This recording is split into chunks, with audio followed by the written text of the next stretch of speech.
Today's race on Fox is sponsored by Burger King, who reminds you to have it your way. By Craftsman, the official tools of NASCAR. Craftsman, available at Sears.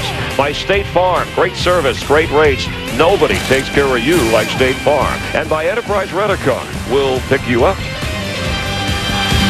78 laps to go. Q Motor Oil race summary. 7 leaders, 10 lead changes. Jeff Gordon has led the most laps, 146, and you saw that Dale Earnhardt Jr. leading some 96 laps before problems occurred. Let's do a quick recap in the last few moments here. 96 laps to go. The trouble started.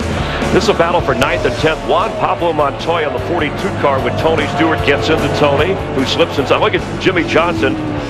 His vision blocked right into Tony Stewart. As you heard Jimmy tell us, his car was having problems anyway. That Hendrick car out of the race.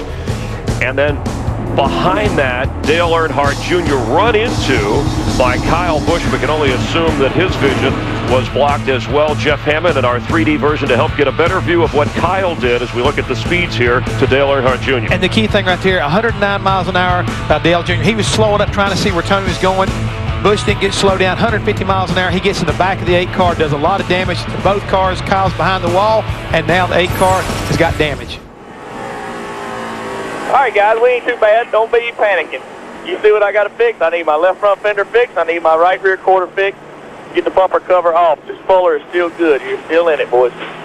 All right, so Dale Earnhardt Jr. talking to his crew, encouraging them. Currently 15th. Mark Martin, after a couple of weeks off, back up to 2nd place. Yeah, no surprise right there. He's been sitting back there lurking all day. He's got that 01 car back up there in position once again to try to win a race. Kurt Busch, your leader, with 77 laps to go. Let's rejoin Darrell Waltrip, Larry McReynolds, and Mike Joy.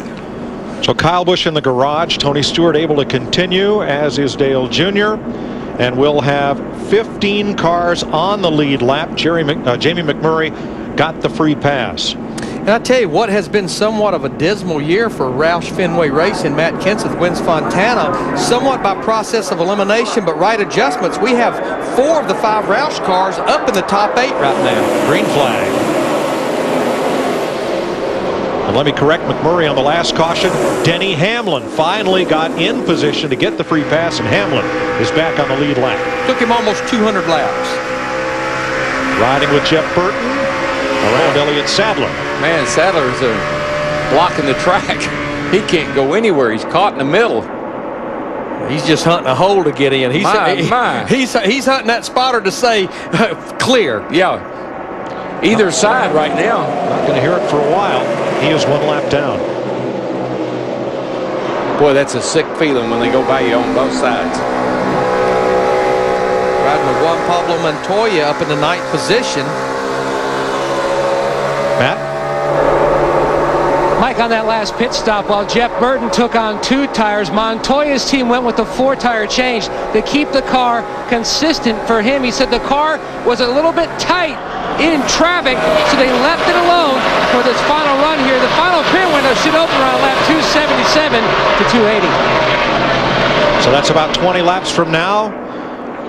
We may expect final stops. It definitely is a one-stop race. Now, right after that restart, Matt Kenseth in the 17 car drove by his old teammate of Mark Martin in the 01 to take that 2nd spot away. I think that's a good call to put 4 tires on Juan, because I think he needs that for the maneuverability. He is really driving that car hard, and he's driving it all over the racetrack. I don't mean that in a bad way. He's been high, he's been low, but he's gotten a lot out of that thing lately. And we got some Fords starting to make some bold moves here. Matt Kenseth in 2nd, and 3 more of them in the top 10. Edwards, Biffle, and McMurray. And David Gilliland there, he's back in the 20th position, 2 laps down. Had that tire problem earlier, brought a caution out. Kurt Busch's car owner, Roger Penske's had some success here with the Indy Racing League cars, and Kurt's car is starting to look like one of Roger's IRL pointy cars. It is taken off and pulling away from the field. Might look like the car did yesterday in Long Beach, too. His cars ran 1st and 2nd out there yesterday. And by the way, while I'm thinking of it, I want to say hi to John Force. Missed his first race in over 20 years. And that team has had some real, heartaches and issues over the last couple of weeks with Eric Medlin. And I want to say hi to his dad, John. They're sweet people. And we're praying for you guys. The Force is racing with a heavy heart. Good news is his daughter Ashley qualified well up into the top 5. Third, I think she was. Now, we do need to mention that Jimmy Johnson in the 48 car just came back out of the garage area. We could see smoke coming out of the exhaust pipe. As he left pit road, he was too fast exiting, so he'll have to come back to pit road for a pass-through penalty. Just kind of adding insult to injury, I guess you might say. Well, he's 23 laps down, and the next closest car is Ricky Rudd, 12 laps down. With 70 to go, they have a chance to pick up a couple of positions, but not a big chance. Can't tell you how many times that happens. Work on the car in the garage, come out of the garage, go back out on the racetrack. I guess you're just not thinking about, you know, you're wrecked, I'm laps down, and don't even think about pit road speed.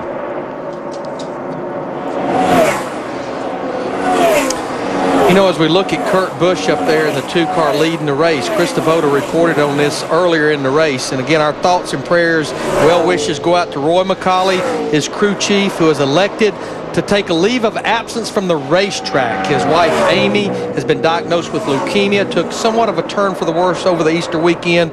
Roy spending time where he should be with his wife, Amy, and that's how Troy Raker, who is one of the chassis engineers, is up on the pit box. And Roy, we know you're tuned in, and our thoughts and prayers are with you and Amy both. Raker kind of looked like Kyle Petty to me, sitting up there.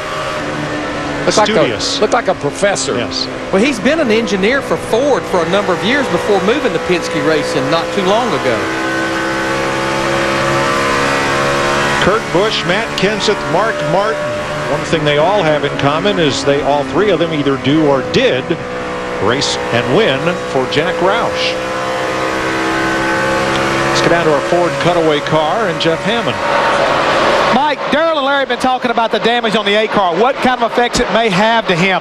We've already seen the quarter panels are in pretty good shape. They straighten those out. And where that has an effect is the side force on the car when it gets into the turn. Losing this rear bumper cover really doesn't matter. It lets the air escape. It may affect the guys behind him more than Dale Jr. But the key was the possibility of damaging the rear clip and having a problem with the track bar as far as it working up and down and how it may affect the car as far as handling is concerned. Those are the things we'll have to watch over his next few laps and see whether or not the 8 car is going to be affected by this. Yeah, he is, Jeff. He's not very, you know, he's running at the very tail end of the field right now, and the car just doesn't look like it's anywhere near up to speed. And I couldn't imagine that he took the kind of hit he did from behind and not do some suspension damage. Yeah, he's still on the lead lap, Darrell, but he's almost a full second off of what leader Kurt Busch is running right now.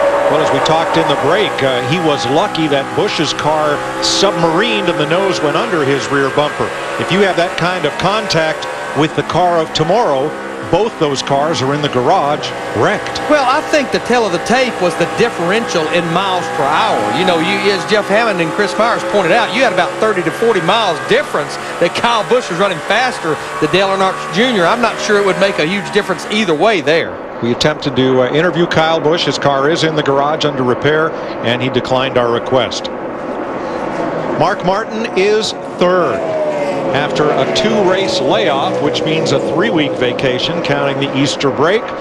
Mark is back and feeling racing. He is, and I guarantee he's saving just a little bit, too. He's not showing you everything he's got right now.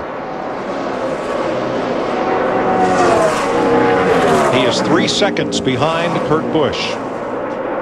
Mark takes it to the edge. He just doesn't go over. When you're racing ex-teammates, as we pointed out, Darrell, all the first 3 were teammates at Roush. Do you have a better idea of what to expect when you're battling somebody who used to be racing with you instead of against you? I think it's like a football player maybe going to one of his teams he used to compete against. He almost has a sense about what play they're going to run next. And I think that's the way it is when you race against people that you spent time with. Pretty much got a sense about how they're going to race you, what kind of moves they're going to make, and what you can expect. So it makes it a little bit easier. Biggest problem Mark Martin has right now, no longer going to be a problem. Jeff Gordon in the 24 car. This pass happened on the front straightaway, but it started all the way over in turn 2. Gordon got a good run down the back straightaway, completed the pass as he came off 4 onto the front straightaway, moves Mark Martin back to the 4th position. Kurt Busch, the leader, is the quickest car on the racetrack lap after lap here. Jeff Gordon right now is second fastest. He's in 3rd place.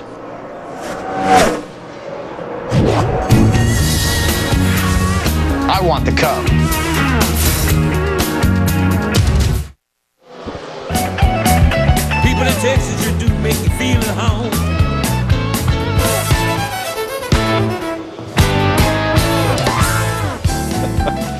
Kurt Busch continues to lead here in Texas.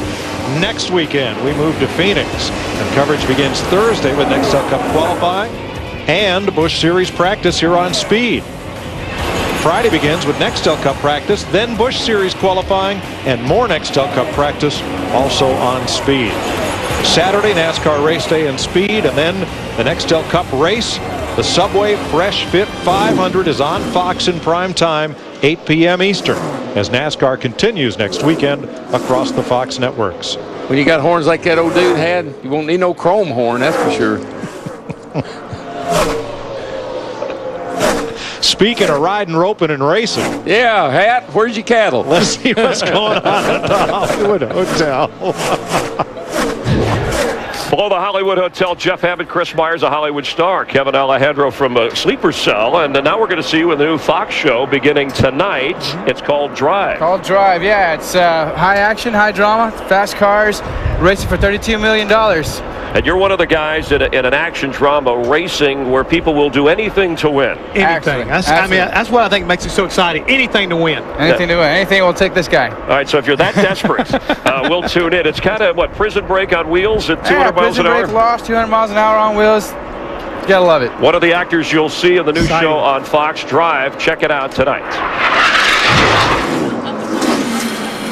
Drive, that's going to be interesting. Yes, interesting series. Looking forward to seeing that. Let me tell you what else is going to be interesting. Let's talk about our leader, Kurt Busch, in the 2 car. Remember, he elected to stay out on that last caution. He was last on pit road at lap 240. They have not been getting the greatest of fuel mileage. He's probably going to have to be to pit road in about 8 to 10 laps. Everyone else, even the guys that changed just 2 tires, they can go about 10 to 13 laps further than that. Kurt Busch will be forced to come to pit road and then be on pins and needles. They do not get a caution between that period and when everyone else makes their green flag stop. And those 2 tires, I know Jeff's complained about his car. They say he's not happy with it, but those 2 tires are paying dividends right now because he is nibbling away at Kurt Busch right now. He's about 2/10 quicker every lap. But there's no question we're going to have about 35 to 40 laps to go. I think whether we get a caution or they stay green, you'll see all these guys get 4 tires on this next pit stop. And, of course, we always talk about it, and we've not had a lot of issues today. These guys get ready to make this green flag stop, knowing it could be their last stop. They're up on the wheel. The adrenaline's flowing. Everybody's telling them to get in here, get in here. You can't afford no penalty for speeding or no mistakes during your pit stop. 6th place battle. Greg Biffle in the Ford has been caught by David Stremmy's Dodge. Stremmy's had a good run today. Well, Stremmy's there in the 7th. His teammate Juan Pablo Montoya is in 8th. And all those Ganassi cars continue to be impressive. Yeah, it wasn't that many years ago. All 3 of those Ganassi cars with a lot of different drivers all finished in the top 5 here at Texas. And remember, Reed Sorensen, their 3rd teammate in the 41 car, was up in the top 10 until he had engine problems earlier. I got to give a tip of the hat to Stremme. I mean, you think about the kind of year he had last year, and his job was in jeopardy. Yes. And, buddy, I tell you what, they made a couple of changes. What is Stephen Lane? Steve Lane just Stephen Lane became his crew chief. They got something going, and now with Juan there, they have a real great relationship. This kid is on it. Speaking of on it, that 42 car. underlay. Speaking of his buddy, here he comes.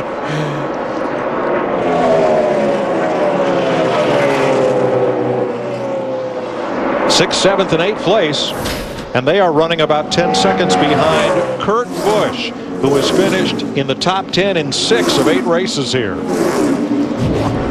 Texas. You know, I dated a girl from Texas once. You gotta love those cowgirls. Gotta love them. And cows, too. Come on, Casey. Thought you won Texas last year. Keep up. Since Jimmy's number is 48, does that mean he's twice as good as you, Jeff Gordon? Jeff Gordon. I dated a girl from Texas once. Wasn't Cindy, was it? And what? You too? Yeah. Weird. Friendly girl. Yeah!